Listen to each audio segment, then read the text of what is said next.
మన భారతదేశం అంటే అజాత శత్రువంట. మన భారతదేశం అంటే అజాత శత్రువంట. అజాత శత్రువైన ధర్మరాజు గారే మనకు ఆదర్శమంట. కౌరవులకైనా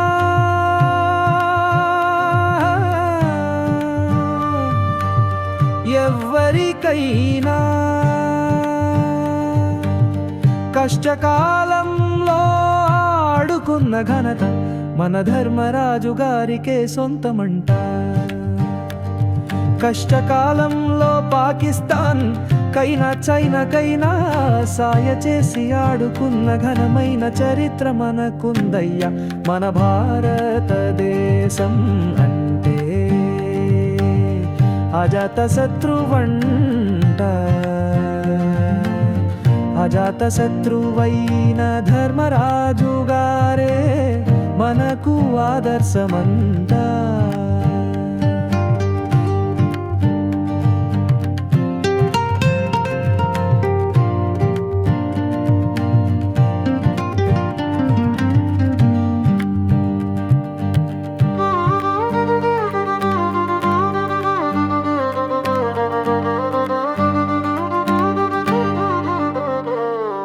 భీముని చంపజూచిన ధృతరాష్ట్రుల వారిని కూడా శత్రువుగా చూడని సద్గుణం ధర్మరాగారిదంట. మన కూడా శత్రులు ఎవ్వరూ లేరంట.